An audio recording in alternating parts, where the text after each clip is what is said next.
So first of all, I'd like to thank Mary and the team for having me here. I see a lot of places and names that I'm very familiar with, being a Northern Peninsula kid myself and growing up in Cowhead. So it's nice to be able to see and be able to kind of give back some of the education that I've received to everyone here, and hopefully provide you guys with some knowledge on to be able to create an online store in today's world where it's becoming even more and more important to become engaged with creating a website to sell online, as it's more difficult for us to kind of move around. So just a little quick background on myself. Just one sec here. I own Newfound Marketing. It's a digital marketing agency now that I founded back in 2012. We currently help companies with their social media strategy, their inbound marketing, their SEO, their digital media management, web design and development, which includes building online stores. I've been working in the space now for over 18 years, which seems really, really long for me, in my opinion, but it's quite a while. And right now, we currently have around, as of last Monday, we currently have 12 employees who have been working really hard over the course of the pandemic, as this industry itself has become really busy, with many people and many businesses looking to improve their online presence. So just to kind of run through today in terms of what the agenda is. First of all, if you're considering an online store or you want to sell online, I want to kind of give you a few stats, not to go too overboard in terms of why it's important. And the biggest part of today's session is really about providing you with information in terms of the things that you would want to consider before you make the decision to go and sell your products online through an e-commerce platform.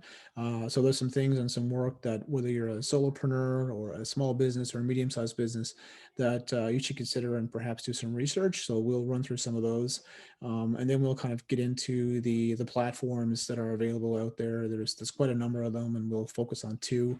And then once the platform is chosen, I'll also run through just a few things that, if you are going to begin the journey, or maybe update the journey of creating an online store, or selling your products online, just some things that you can do to make your store successful, and getting a lot of this work before you start, and thinking about those things before you start is super important. And once you've got the store up and online and you've made yourself, put the steps in to be successful, I'll finish the presentation with several ways that, if once you get your store online, or if you have an online store, that you can market your store to reach a bigger audience in the online space. And then once we finish kind of everything that's here on the agenda, what I'd love to be able to do is to hear from you and to get your feedback, any questions that you may have on today's session, but also, as Mary had mentioned earlier, in terms of what some future sessions could be. And I would love to be able to get some of the feedback from you in terms of what you would see as being important. Are there topics or areas that you would like to go more in depth with, probably over the next couple of months?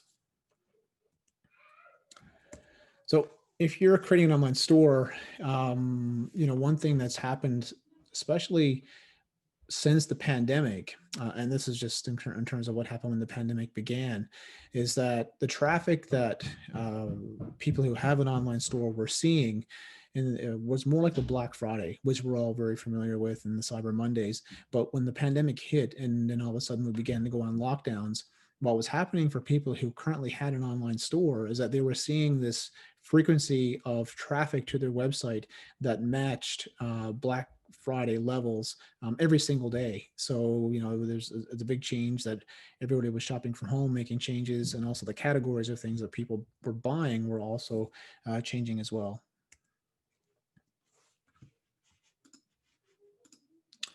So, as I mentioned a couple of seconds ago, the categories and the way we shopped has changed immensely. So prior to the pandemic, you kind of see, how people were shopping, going to stores and buying things in person. And then you kind of see some categories that have completely changed now with people going online. One of the biggest, obviously, is retail. And you see a shift there that's down in person by 34%, and online it's up by 94%. And some of the bigger categories that were really driven by the changes in the pandemic were furniture and home. So obviously, I think within that category itself was the number of people who had to kind of change the way they were doing work, not working in perhaps in an office environment, and then moving and making a home office environment. So online sales for desk, chairs, computer monitors, and technology increased by a lot. And then we also saw the same with regards to sports and fitness, which is kind of there. We saw 154% because we couldn't go to the gym, we couldn't do our traditional workouts. So people were bringing what would normally be places of work or fitness that we would go to. Now they're bringing that to their home. Food and beverage was also probably one of the biggest changes. In bigger centers, we would see a change where we would not be able to go to to our supermarkets. So the options were created for online, and you'd order your food online, which is very different. And many organizations had to make a change for that. I think there are several here that adapted really quickly. Coleman's comes to mind here locally in terms of being able to have a system in place where you could order online and then you could go ahead and then pick it up. What we also saw then was, building a garden supply as we kind of moved into the warmer season as well, also began to make a change. With regards to how people who run most companies, face the pandemic. So a survey of about 250 chief marketing officers, in some cases, many businesses would maybe tighten their belts and tighten their spending, but in this particular case, for the 250 CMOs, they actually wanted to reinvest and invest more in their advertising. They wanted to increase more of their content marketing, and that would mean just writing more blog posts, creating more social posts, creating more videos, and they also wanted to focus on the organic growth, and that organic growth would be more traffic coming from search engines to their website, and then also an increase in spend for social media as more and more people were kind of, we were at home spending more time on our devices. So organizations wanted to make sure that they were, getting people's attention. So instead of decreasing the amount of money they were spending in marketing, they were actually increasing the amount of money that they were spending in marketing. So I just wanted to kind of share with you like those stats in terms of how important that creating an online store is for today during the pandemic, and also like as we begin to hopefully see the horizon of moving out of the pandemic and getting back to what we would call our normal life pre-pandemic times, is that some of the changes that we've now adopted online will stay. And I think to compete in today's world and the future in terms of where we're going, if you have a physical product that you are selling, so whether you are selling to the Northern Peninsula, the province of Newfoundland and Labrador, Canada, or international, it is important to have an online store set up so people can find your business and they can buy from you.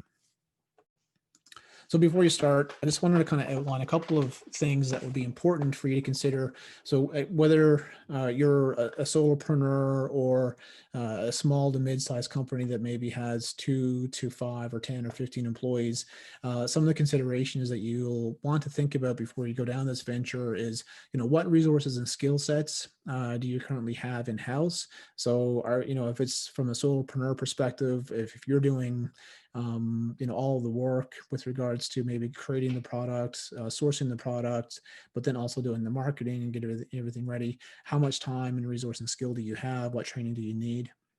And within that as well, what additional resources and skill sets do you need?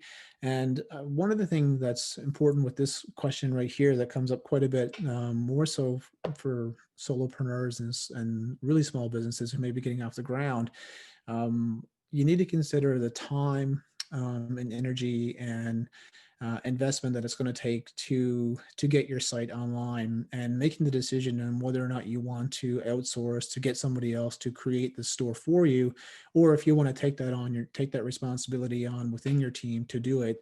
There's certainly pros and cons to each. One of the pros of outsourcing that is that if you find a freelancer or a company who can build a store for you, they have the experience and the knowledge to get your store in place much faster. So that will allow you to be able to spend more time and energy focusing on your business and not having to, spend that time and energy on creating an online store yourself.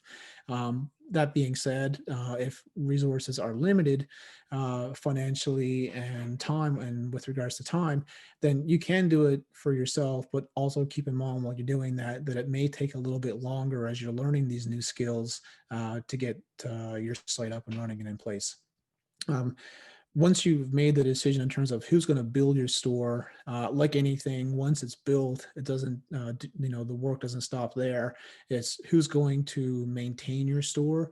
So with regards to inventory, so if you're getting new inventory or you're creating new inventory on a daily or weekly basis, who's going to put that information or the inventory into your website? Or if you have a physical location and you're selling and you have inventory, you need to make sure that if you're selling something and the inventory is being sold physically, that inventory is also going to be updated online as well, so people aren't buying a product online but you've ran out of inventory. So that's a very strong consideration that you'll want to have once you kind of begin to build your store.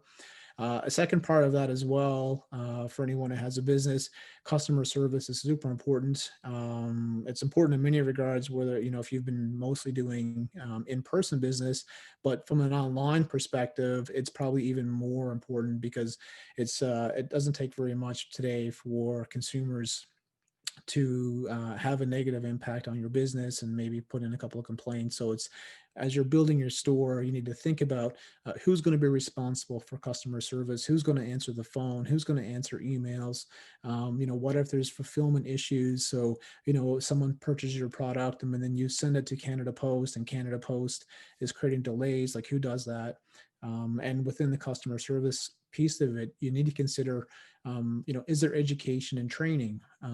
If this is a new venture for you, how do you handle online customer service? So if, your store, once it's up and running, it's going to be there 24 hours a day, 7 days a week, 365 days a year. So you're going to get an email that may come in at 1 a.m. or a Facebook message that comes in at 9:30 at night or 6 a.m. in the morning. So, how do you handle that? Do you only do customer service at a certain time of day? Or do you want to respond to a customer 24 hours a day? So a few considerations, and once you begin thinking about creating your store, that you'll want to consider. So once you've kind of go through the self-assessment and get answers to the questions above, and you've decided now that you're going to continue with the journey of creating your store, the biggest decision that you'll probably have to make next is what platform is right for you. And, at the moment, this is just a small sample of the platforms that are available for you to be able to create an online store. Most popular right now is probably Shopify. And after Shopify, for a beginner store or a medium-sized store, Shopify is definitely probably the number one choice that we recommend. And as your store gets bigger, you've got sites out there like BigCommerce. And if you don't want to do Shopify, and you have a WordPress site, for example, then you may want to choose a product like WooCommerce. So things that you'll want to look for when you're creating your store, before you create your store, and your evaluation is there, is it easy for you to set up your store? What kind of tutorials are available for you? And most organizations in the list that I gave you earlier are fantastic at providing you customer service, which we talked about to be super important, but also tutorials, whether it's videos or classes to be able to set up your store.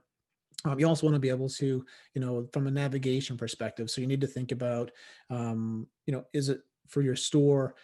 is it easy for consumers to be able to navigate and to be able to do business with you? So that's something to consider. Integrations as well. So what I mean by that is depending on the products that you have, there may be different integrations that you have. So if it's something where you've got different weights of products, then you may have a weight calculator that you need to add in. And so what does that look like for the stores? Or if you have a point of sale system today that you use for your in-person store, and then you want to do an online store, is there a way to be able to integrate both of those together so your inventory matches up, your accounting matches up as well? So those are a couple of considerations when you're looking for your online store to have in place. Next is to be SEO friendly. So that's for search engine optimization. So basically that's anyone who's doing a search, whether it's mostly through Google or potentially through Bing, the setup or the platform that you choose, does it make it easy for you to be able to make sure that you can be set up successfully for SEO? Most platforms today does make it very easy for you to be able to do. And then next, what's super important is the mobile friendly aspect of it. So um, most people today are shopping not necessarily on a laptop or on your typical computer, but are actually making purchases on their phone, and they're making purchases from anywhere. So what's going to be super important is that when you create your online store, is that you need to be thinking about the smartphone capability and what could your store begin to look like when it's and how mobile friendly it's going to be. The next consideration that you'll want to have, especially if you're going to go down the path of creating the store yourself, is to get a really good idea of what kind of tech support that the platform that you're going to work with that they provide, because you may have a lot of questions that, especially with the setting up of your store and perhaps the maintenance of your store, and you want to work with a company that has a really good tech support, who's going to be there 24 hours a day potentially, just in case, if your site goes down on, let's say on a Friday evening and you've got a sale coming up for the weekend, you want to make sure that you're going to work with a platform that has good tech support, who's going to help you get through that and get you back to the way that you want to have it. Another consideration as well is customer payment options. So obviously the ability to pay with a Visa or MasterCard is going to be super important. People may want to pay with PayPal. So is that an option that you can include? Apple Pay is another option that a lot of people look for. Google Pay as well. So it's super important that you think about all the payment options that are available to you. And then lastly, once you've kind of went through the rest of the criteria, it's always going to come down to price. If you want all the bells and whistles, then those things may cost you a little more. So you need to find a happy medium between the features that you want to include on your store, the options that are available to you, and then also the price of what that's going to cost you. And with most platforms, it's going to cost you it's going to be a monthly cost just to be able to use their platform. So you need to look at what does that budget look like, and then kind of make your decision from there. So for the purpose of today's presentation, we're going to only kind of go through the two main platforms that most people would use, and that's WooCommerce and Shopify, and just kind of go through a couple of differences in terms of what you may choose and you consider when you're kind of picking between these two platforms and the pros and cons of each. So the very first thing that you'll want to consider if you're starting a store or whether you have a website or not is the web hosting. So any website that you have needs to have a web host. So if you're going with Shopify, your web hosting is included within your monthly cost, and that monthly cost will typically start around $29 a month. And there's a number of pros to that, is the fact that you don't have to connect your site to a hosting company.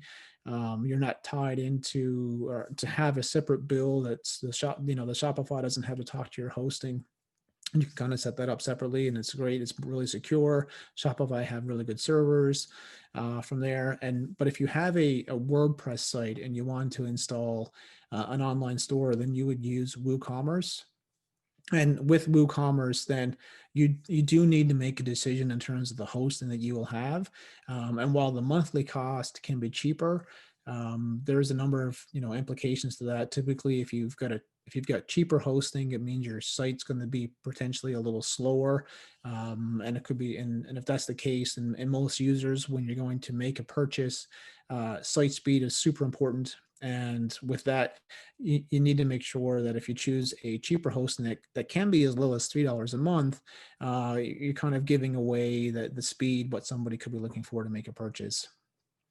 Reporting will be important as well, depending on the volume of sales that you'll have.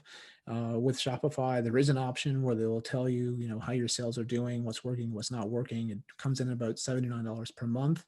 And with WooCommerce, they're built in and they're free, and you can add and kind of add in the reports that you want to add in at your own time. Or again, if you outsource, you can have someone to do that. The next thing is flexibility. So Shopify itself is, it's flexible, but if you really want to create a very custom store, the look and feel or the experience for a user, then you can probably lean more towards WooCommerce. For most people, if you're starting your first online store, Shopify will probably have what you need. Because there's a lot of options there, a lot of templates that you can use. You're not recreating the wheel every single time. And one of the pros of that kind of goes to the consumer as well. So when you actually have your store completed, is that with more and more companies creating their stores with Shopify, users themselves are getting really familiar with the Shopify platform, what websites, what stores look like on Shopify, how to navigate. So if you have your store built on Shopify, the person who comes to purchase is probably familiar with the navigation and be able to make the purchase a little bit easier. The next would be design. So as I mentioned, Shopify, they have themes. So once you decide to go with Shopify, for example, you can buy a theme. So this is something that's been created in advance by someone else, and then you go and you make it your own. Typically costs about $150, but it does make the process and the speed of which that you can build your site a little bit faster. With WooCommerce, there are thousands upon thousands of themes, and you can the price ranges again from $20 to $100.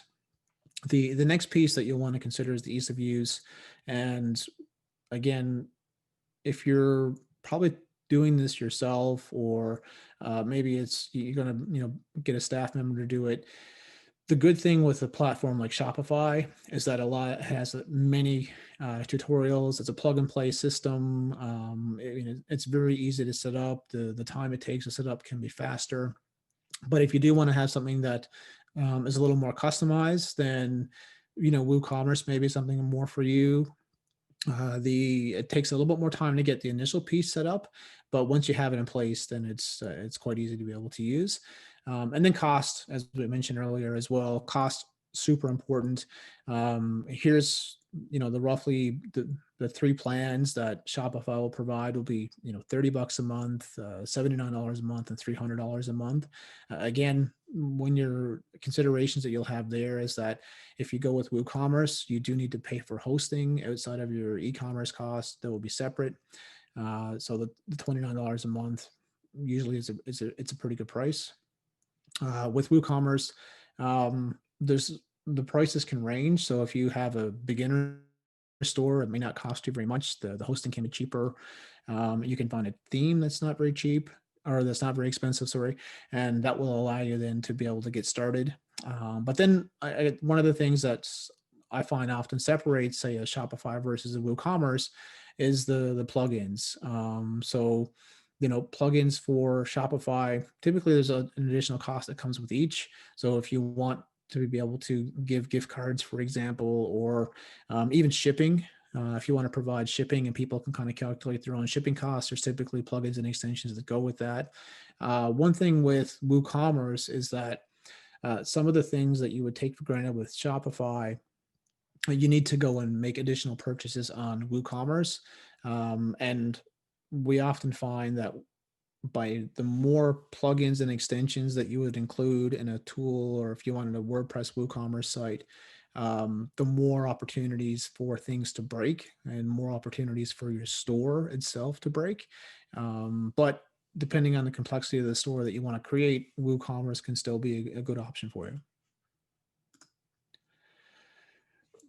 When it comes to support, Shopify will have its own support. So you'll be able to call up Shopify and they'll be able to assist you. When it comes to WooCommerce, it's the story's a little different. So there's no, there is a WooCommerce support, but typically if you have a challenge or an issue, you may have to work with your web design company, or you may have to work with a couple, 2 or 3 different providers. So your payment gateway, your merchant account, to make sure that all the things that connect together, and that can be quite cumbersome, especially if you're in a crunch on a, say, let's again, on a Friday evening, you've got a sale that's starting tomorrow for on Saturday, then those are things to consider. Other things to consider once you've kind of went through everything and you kind of decide to say between a WooCommerce, Shopify, BigCommerce, and those things are the payment methods. So we talked about those. If you've got an in-person store at the moment, you probably have a point of sale system. So you probably have an option to take credit cards, setting up PayPal so people can pay that way, and the option to pay with Apple Pay and Google Pay, which is becoming increasingly more popular for people to be able to go make a purchase. And one of the benefits to that, if you do have the option for an Apple Pay or a Google Pay, is from a customer experience perspective, it makes the ability to do the checkout to be much easier, which means for you, when people get that product in their carts, you making that transaction and that sale can happen a lot faster if you've got the option on your website to pay with Apple or Google Pay. Other things you'll have to consider is, who's going to do your shipping. So someone buys a product from you, and depending on where you are, who's going to provide the shipping. Is it going to be Canada Post, UPS, DHL, as a couple of examples? And each of those companies will have their own pricing and they'll have their own policies, and you need to make sure in terms of where it's going, who's going to be there. And potentially the next biggest thing for you to consider is who pays for shipping. If you, I'm sure most people have, done shopping online, and in many cases, the shipping for many stores are included. But depending on the size of your business, shipping a product at $15, $20, $30 for a product may not help you make any additional money. So you need to consider, who pays for the shipping and if people are okay with that. And then also your store, it's going to be, because people can't return typically as they would from an in-person perspective, what happens with returns? So as a consumer, if I make a purchase from you and I pay for the shipping, and then I get the product and I don't like the product and I need to do a return, do I pay for the shipping a second time, or is that a cost that you incur? And then what happens if it's a wrong size, for example, or I need to send a second product back? What happens to shipping? Because that's a pretty big important option. You'll have consumers who may want to exchange an item for a size, and all of a sudden you could lose a lot of money on the shipping. So these are all things that you should consider before you make the decision in terms of setting up your online store. And then lastly, the hardware. So as I mentioned earlier, as we kind of hopefully get back to normal times and the pandemic goes away and people can shop in store again, you want to think about the hardware, your point of sale system. So if you have an existing one and it's not something that will cooperate online with Shopify or WooCommerce, what would you look for? Is there an option for you if you went with Shopify, for example? Would you switch to their online point of sale system? So they do have tools and a point of sale system that you can purchase, or if you have an iPad or a phone, you can set that up so people can make purchases through those devices. So those are all the considerations that you should have in place before you go ahead and actually make the decision to have an online store. So it sounds like a lot, and yes, there's a number of things to consider, but before you go down the path, you should really, make a plan in terms of, what does it really cost me to have an online store, and all the additional work that's going to come along with it. So now that you've made the decision, you're going to have your online store, you've went through all the choices, things that you'll want to consider as you're creating your store to be successful will look like this. So the very first thing is going to be creating winning product descriptions. So you want to make sure that when someone finds your store or you have a sale, that you're, writing for your audience, right? So you want to who your target audience is, depending on the product that you have. Is there a certain benefit or feature that you have that is better than the competition, and how do you highlight that? How do you make that really important for the end user? You also want to make sure that you don't want that it's, depending on your product, if it's a technical product, for example, you don't want to overcomplicate it. You want to keep it very easy. So using natural language is super important. But then also tying in, words that sell, to make it easy for people to be able to go and, hopefully convert them to being a looker and not sure, or maybe adding something to the cart, but you want to get them to the end point where they're adding to the cart and then also going to checkout. And then also you want to make it easy to scan. So make sure that, product photography will be super important. So, again, examples of having good product images, so good lighting. So things when you're going to add your products, especially if it's your own products and not something that you're getting from a supplier or you're getting from someone else, is to make sure that you've got really good quality images. The images on your store, if it's a poor image, or can really make the difference between somebody wanting to make a purchase or not make a purchase. If you look at the example that's here, there is, this is a very plain. It's a very plain example. The background is not very loud. It really makes it's a focus on the product itself, and the ability to be able to zoom in as well is super important. So you want to think about that. And with that, if you're going to do the photos yourself, for example, you want to make sure that you've got bigger pictures to be able to add, so people can zoom in and see the products. One thing that's quite popular now as well, depending on what you're selling, will be a 360-degree option. So that's basically depending on the product, people want to be able to see what it looks like. Same if you're at a store. Let's say if you had a shoe, for example, and you put the shoe in your hand and you kind of rotate it, so you want to look on the top, on the side, on the bottom. So you want to make sure that you have those options when you're creating or adding products to your store. Again, very simple backgrounds. Don't make it loud. Keeping it white would probably be very easy for most stores to make sure that you've got it from there. What's also important with images as well is to make sure that you're labeling your images. So if it's, in this particular case, with regards to the t-shirt, you want to make sure that you label your images. So, white t-shirt, black t-shirt, blue t-shirt, indigo t-shirt, royal blue, taupe, yellow, for example. And that serves two purposes. The second one purpose is it makes it easier to be able to manage it on your store itself. And the second is that if someone is doing a search on Google, especially in the, people are buying a product, they will sometimes not go and necessarily purchase it from you from just going to Google, but they may go to Google Images, and that's where they find the product. So if you label your product correctly, you'll have a better chance of showing up higher. Your images will show up higher, and a better chance of getting more people to come to your store and to make a purchase.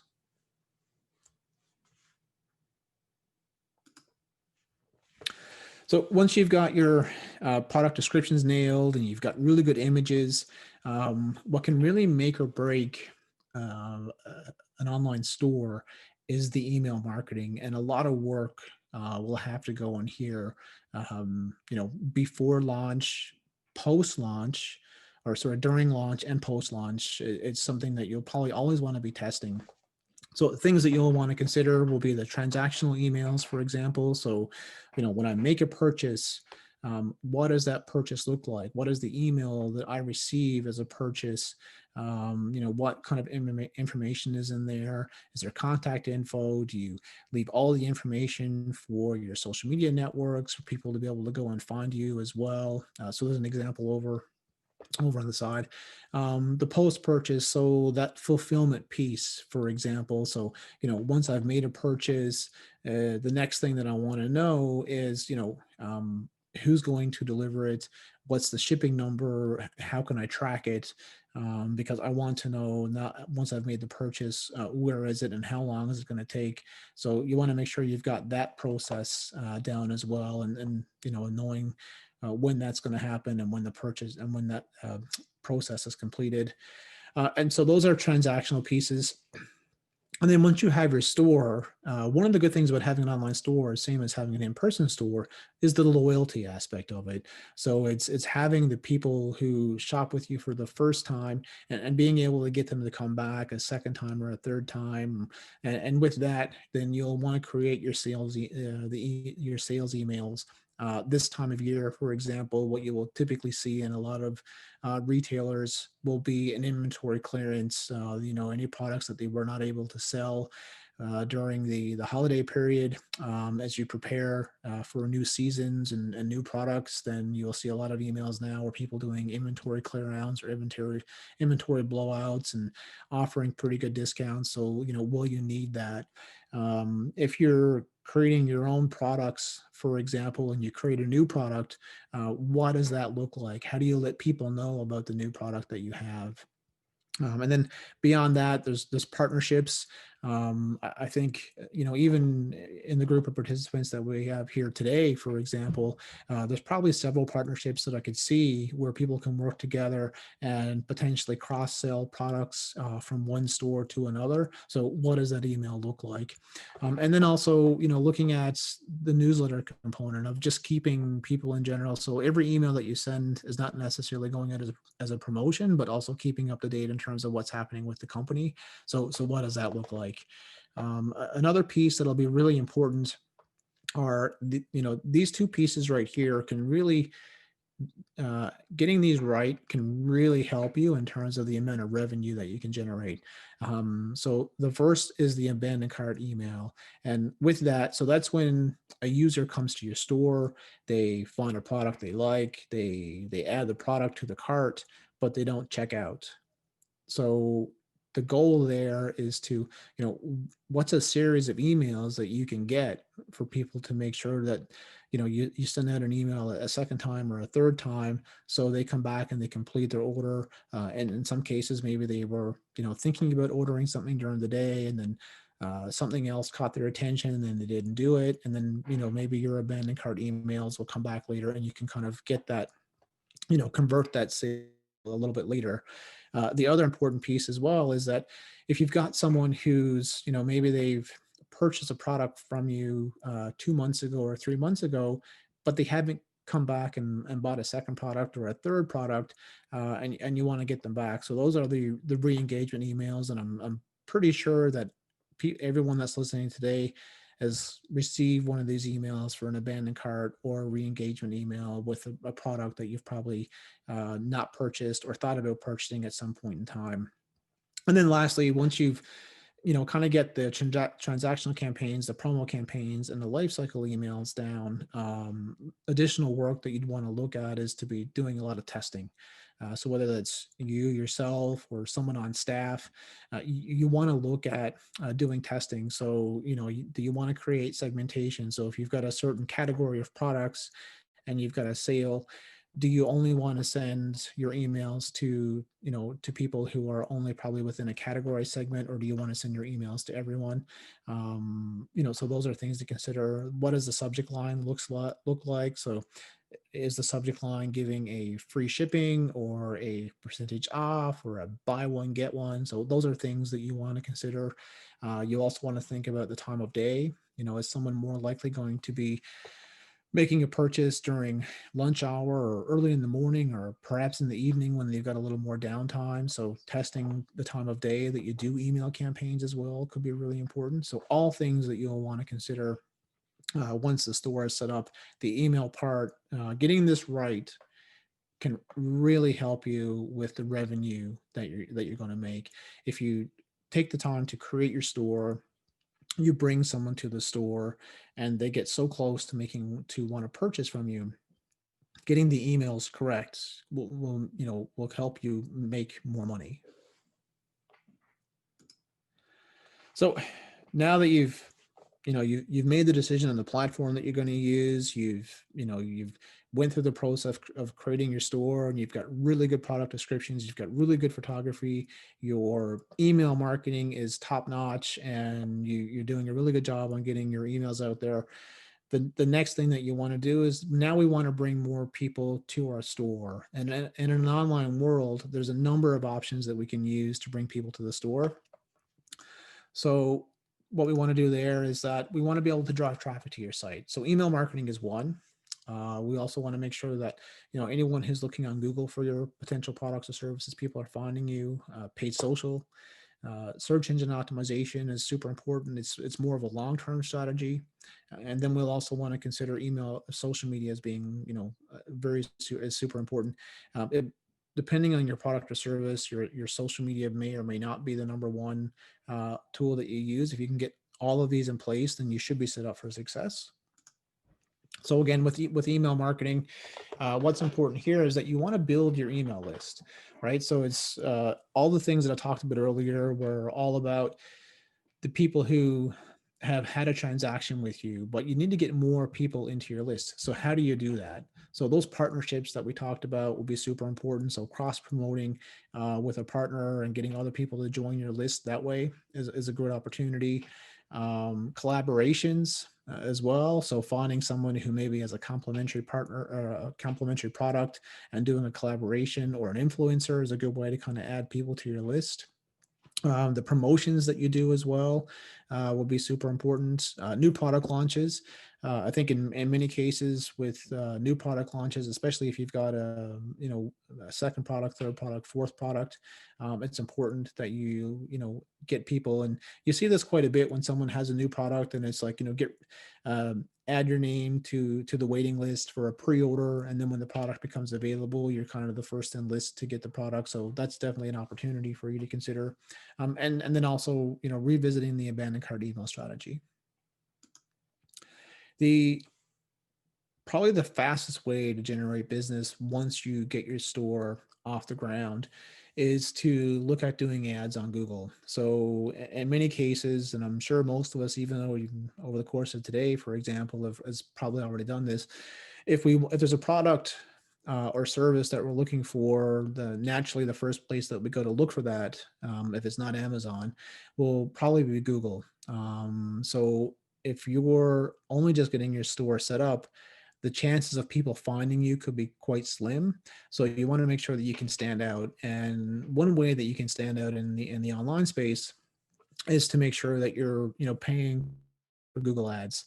What a number of the pros here is that you only pay for traffic to your site. So if someone is looking for a red sweater or a green sweater or yellow sweater, for example, and then you want to show up for that because that's something that you have, then you're only going to pay for people to come to your site. Another pro is that if you're only servicing a certain market geographically, so if you're only servicing the Northern Peninsula or Newfound and Labrador, Atlantic Canada, or international, then the money that you spend in Google Ads, you can create it so only people within that geographic space will see your ads. So if you're only targeting the Northern Peninsula, for example, and someone is looking for a product that you may have in Australia, but you don't really need to do shipping to Australia, then they're not going to see your ads. Another pro is you can set your own budget. So unlike doing some advertising where there's a fixed cost that's involved, you're in charge of your budget. So if you only want to spend $5 a day or $10 a day, then you can do that. But if you want to spend $100 a day or $1,000 a day as your store grows, then you can do that as well. The other thing that's important is that you can create display ads or banner ads. So I'm sure many of you have seen these as you're scrolling through the Weather Network, or you're looking at, you're checking the latest updates on CBC or health updates. Getting display ads out in front of people to let people know about your product is a great opportunity that can be used in Google to be able to drive traffic to your site. And then also, as you're, especially if you have a Shopify store, the integration to be included in Google Shopping ads is quite easy. So what I mean by that is that if someone is shopping for, whether it's, again, the sweater example or a pair of boots or jewelry, then if you can be on the top of the Google search results, and it's going to show your product, the image of the product, the price of the product, and the name of the store. So it's a very good way to be able to create revenue for your online store, to be able to use that. And then lastly, using Google for remarketing.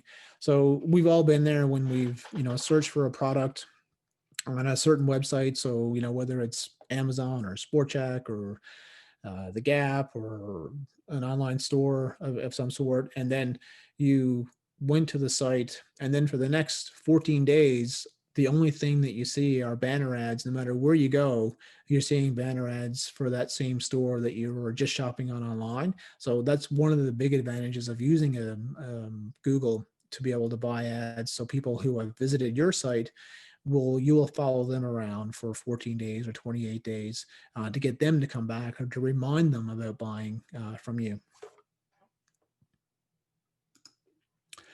The next piece would be paid social. So this would be buying ads on Instagram, Facebook, Twitter, TikTok, LinkedIn. So here you'd want to do that, for example. Let's say if you begin to do some social post and you notice that you've got a product that begins to do pretty well on Facebook or social media, spending money in that space can really amplify your reach. So that's just allowing you to be able to, for more people that you choose, in terms of, again, geographically, age groups, interest, would be able to see that, and allows you to get your product in front of more people from just doing traditional social media posts. It also increases your brand awareness, and the shopping experience has gotten much easier. So at the moment, if you're an Instagram user or a Facebook user, the ability to be able to add products to your post or to your stories, and for people to be able to go and purchase through social media is becoming easier and easier. So by doing the paid option through social networks, it allows you to probably reach people that maybe you traditionally can't reach.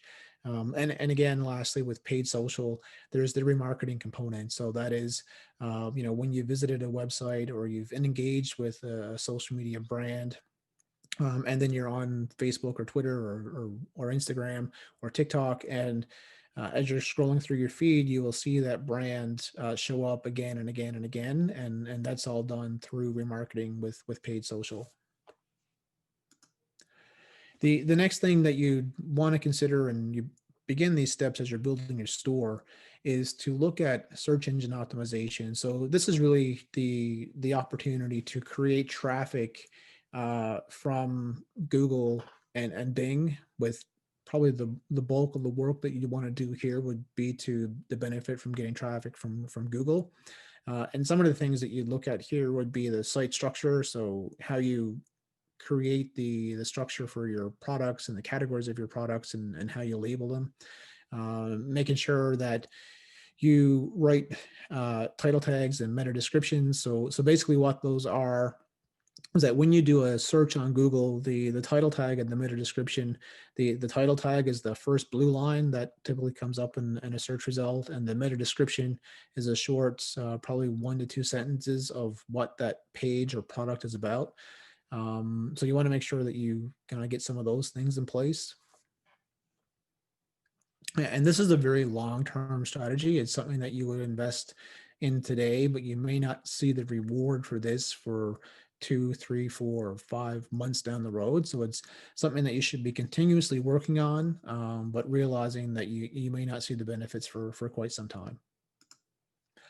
Other things you'll want to consider as well is getting more people to link to your website. So if we go back and we look at those partnership and collaboration opportunities, the more of those more people that you have linking back to your website, the further up the search engines you will go, and the more opportunity you will have for people to find for you, your site, and the products that you're selling.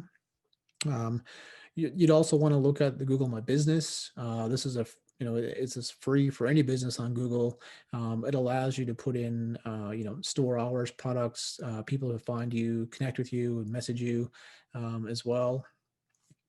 And then you can also encourage people to give you product reviews and service reviews, and getting the more of those you get on Google My Business, Facebook, and even Amazon, if that's an option that you wanted to look in to sell products on Amazon, the more reviews you get, the better it's going to be for you to generate more sales and more revenue.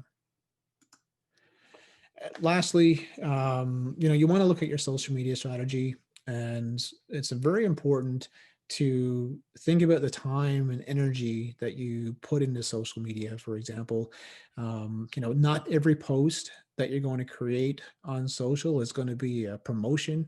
If you create the bulk of your social media posts to be sales and promotions, some people may not follow you, and that's all. So you want to make sure that you're telling the story of who you are, the story of your staff, where you're located, the benefits and the features of your product. So those are all things to consider, and the more of that you do, it helps you to build your brand awareness. But also it's an opportunity for people to provide you with customer feedback. So when we talk about all the considerations that were there earlier with regards to shipping, and if you create your own products, for example, it will allow you to get feedback from your customers, and then engaging with them and responding with them, and making updates to your products. All of these things will allow you then to create even more loyalty, and people who are familiar with you, and maybe purchasing a second time and a third time. And it is much easier to have someone who's already done business with you to do repeat business with you than it is to go and for someone to find someone who's new that hasn't done business with you in the past. So things you want to consider is, what platforms do you want to use for your store? Again, I want to go back here now to the roles and responsibilities in the early part of the presentation, where it's, who's going to do all of this work. And if you're a solopreneur, between creating your products and developing your products and managing your store, creating your store, and then having to take the time to do customer service. And, you want to think about the social media channels that you have. It's also very important to think about all the, who's going to be buying your product. And within that, there's probably the social networks. Some of them kind of lean towards certain demographics, and some of those could be gender-based, geographic-based, age-based. So depending on what it is that you're selling, you may begin to think, you may choose to only go with one social media source in the beginning, and then as you get more comfortable with it and build a following, maybe, and the resources that you have, you begin to expand to a second or third. And sometimes, if you have the resources and time, by all means, please, I would encourage to kind of go and try each of them and see which one works and may not work for you.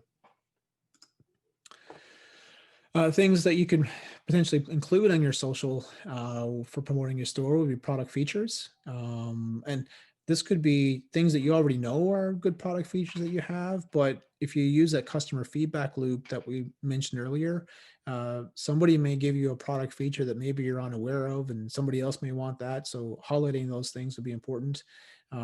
Consumer reviews are good, because now people who are viewing your social media channels are seeing the reviews from people who have purchased from you. So it's not, the promotion or the encouragement that you're giving. It's people who've actually purchased your product and they're reviewing your product as well. Product launches. So as I mentioned before, if you're creating your own products, and you've got new products that are coming down the pipeline, then letting people be aware of when they're coming. Social media is a great place to kind of release that.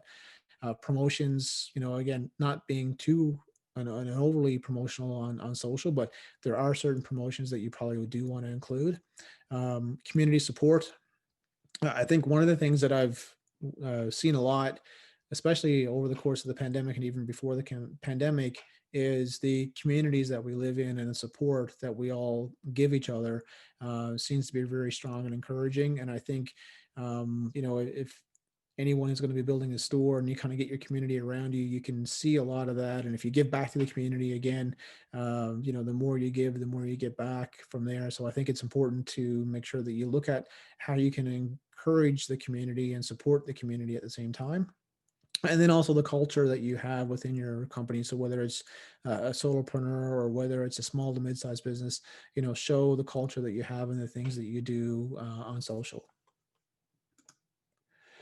So in our space, all of the things that you would do is super important. But if you're not measuring them, you don't know what's working and what's not working. So when you have your store set up, it's going to be important that you, on a regular basis, look at the traffic that's coming into your store, look at who's buying from you, where they're coming from. Are they buying from you on a phone, whether they're buying from you on a desktop? So you want to make sure that you're looking at your analytics on a regular basis. You want to know if people are staying on your site. So it's one thing for people to find you, but if they find you online somehow and they come to your site and they only stay there for 10 seconds, you've put a lot of time and energy to get them there. Is there anything that you can do to get them to stay longer or to go and make that purchase? If you're running campaigns, which campaigns are working? Is it discounts with a certain percentage, or is it more of a buy one get one? Which of those types of campaigns are working? With regards to content that you're putting out there, if it's blog content, is that working? What's working? What's not working? Again, the abandoning cart, very important. Sometimes there could be tens of thousands of dollars that you may lose because what you've got in the way you've got your cart set up, that's not working. So making small improvements can have big gains. And then one thing you want to be looking at is, how do you consistently improve your site? One thing we always say about a website is that it's never really finished. So you will launch a store, and once that's done, you'll probably go and continuously make changes, sometimes small, sometimes big, but your site is rarely never finished. From there, you'll always want to make tweaks. And once you've done all that, you rinse and repeat. And you just kind of keep going through the whole process over and over again. You make adjustments, you learn from your community, you learn from what's happening on your site, and you kind of continue from there. So I've talked a lot right now, and I'd love to be able to, it's probably a lot of information to take in. There's a lot of people on the line, but I'd love to be able to, take any questions that's there. And we will send you a copy of this as well. So you'll have a copy to be able to kind of review yourself.